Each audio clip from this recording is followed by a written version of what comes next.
Hello and welcome to another edition of the weekly Power Rankings for the Useless Aggression podcast. My name is James and today I'm going to discuss my top 10 superstars after this week's Raw, NXT and SmackDown.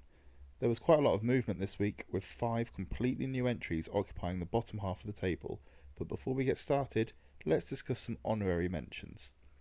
One of the honorary mentions this week is Kevin Owens. Owens was as high as number 5 last week, but this week he's crashed right out of the top 10 as he was attacked right at the start of Raw as he entered the arena and then again got beaten down at the end of the show by Rollins and company. I know Owens will be back stronger, hopefully as soon as next week, but this was a weak week for KO, especially after his popcorn highs from the week before, and so he crashes down the list and out of the top 10. Another honorary mention this week goes to the Broserweights. The Broserweights overcame the Undisputed Era in a great main event this week and even had to contend against the grizzled young veterans who interfered. This was probably the slickest looking Dunn and Riddle have looked so far when teaming together, which bodes well for the team going forward. Both of them are incredible in the ring, and the more they can sync up their offense, the better they will become. Tag team wrestling has always been a strong point of NXT, and these two look more than up to the task of keeping things that way. But enough of the honorary mentions, let's now move on to the top 10, and taking the number 10 spot this week is Bray Wyatt. Now, I said last week how The Fiend was just missing out on a top 10 spot, but this week it's Bray Wyatt who claims the spot without relying on the Fiend persona. Bray and John Cena had a tough task this week, delivering their promos in an empty performance centre, but they both absolutely nailed it. Bray came out at the end and delivered a great response to Cena, looking genuinely unhinged at certain points, and helping build towards a hotly anticipated rematch 6 years in the making. Another new entry this week at number 9 is Charlotte. As we head into WrestleMania, we saw Charlotte and Ripley advance their program on both Raw and NXT this week. Charlotte is, in my opinion, the greatest women's wrestler in the history of the WWE. She is among the best in terms of her in-ring ability, and her mic work is great too. On Raw, Ripley got a slight upper hand, but then we saw in NXT Charlotte locking a figure 4 around the ring post, giving her the advantage thus far in the feud and earning her a spot in the prestigious top 10. At number 8, it's AJ Styles. Now, we all know that AJ is fantastic in the ring, as he proved again last week at Elimination Chamber. But this week he showed us that he can cut a promo with the best of them. AJ has been brilliant in his latest heel run in the WWE and delivered a great promo about his recent issues with The Undertaker, calling him out for a match at WrestleMania. It was refreshing to see a feud with Undertaker where the opponent addresses the man, not the character, and bringing Michelle McCool into this only adds greater intrigue. With the two of them set for a contract signing next week, things are on the up for the leader of the OC heading into WrestleMania. At number 7 is Big Match John himself, John Cena. Some people love him, some people hate him. A few people like me are a bit indifferent to him. Whatever you think, you can't deny that John Cena is great on the mic, and this week he truly had to be at his best while tackling the issues of performing in an empty arena. His promo was hard-hitting and he spoke about his losses to CM Punk, The Rock and being squashed by The Undertaker, and mentioning that people never claimed he got buried after those losses, so why was his victory over Bray Wyatt 6 years ago any different?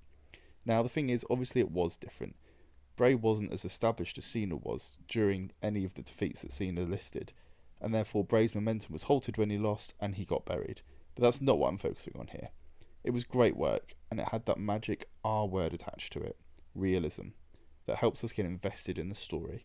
I'm very interested to see what else these two can bring to keep the heat up on their way to WrestleMania. At number 6 is Johnny Gargano.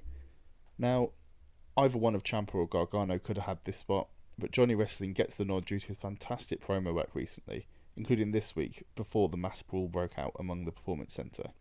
They ended up fighting all over the building, destroying the place that brought the two of them together, and the ending was electric when Ciampa sent Gargano crashing through the announce table.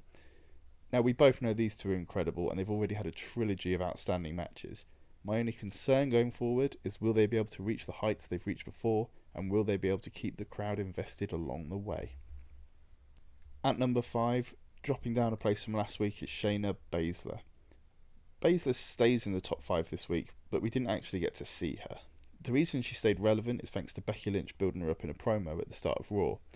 It seemed as though Baszler might come out and interrupt the promo, but that never happened, which did seem an odd choice for building the feud. Here's hoping next week WWE manages to get the two women in the ring at the same time to keep the build going for their match at WrestleMania. Otherwise we could see Baszler fall out of this list completely. At number 4, it's another drop here, and it's Drew McIntyre. Now, Drew had a short match this week with Eric Rowan, where he squished the cage harbouring that weird toy spider we saw before. The problem here is that him beating Rowan doesn't do anything in terms of making him look like a credible threat to Lesnar, which is something they've actually done well up until now. All this has really done is buried Rowan even further down the roster than he already was before. Hopefully this cage angle is finally over though, and a good thing for Drew is that even though he was stuck in this match, the crowd still loves him, but this did seem like a bit of a step back instead of a step forward towards WrestleMania. At number 3, and there was a big move up the list for Seth Rollins this week. He got the upper hand throughout the entire episode of Raw, starting with the attack on Kevin Owens as he entered the building. Then he had a match with Aleister Black. Unfortunately, this got ruined by interference, but then there was an impromptu 8-man tag match which he again won, before then again attacking Kevin Owens and getting the upper hand. With Brock Lesnar being a part-time wrestler, Rollins and Owens' feud is carrying the main event scene on Raw for the time being, but I'm all for this as they're both great wrestlers and they're really good workers of the crowd. I was a little bit upset to see Owens taking such a bashing this week, but I expect to see him coming back stronger. At number 2, it is the Velveteen Dream. Now, Dream moves up a spot this week, but it wasn't the best week for him, or to be honest, any of the people who were in the top 4 from last week's list. Dream stays near the top due to a great, albeit short promo delivered this week on NXT, where he made his intentions to go after Adam Cole's NXT Championship very clear. He dismissed his feud with Roderick Strong as nothing and even brought those infamous tights along with him, but it was a shame that we only got to see a small portion of Dream this week. With Adam Cole hosting a championship celebration next week, I'm sure we'll see some more action and potentially see Dream take the top spot. But at number 1, it's the same as last week, it's Randy Orton. Despite it not being the strongest personal performance from Orton this week, those around him didn't really do enough to dethrone him. Orton might not have had the chance to deliver another killer promo this week to follow up on his masterclass last week, but his story with Edge is the hottest thing running through WWE right now.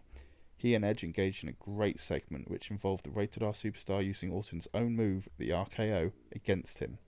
These two know each other so well and are both so experienced that it's hard to imagine them having anything but a great match at WrestleMania.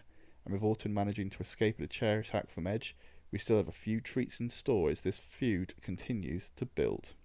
So there it is, that's my list for the top 10 this week. Let me know in the comments below what you think, and remember to tune in to the Useless Aggression podcast, available on Apple Podcasts, Spotify, and here on YouTube. Thank you for listening.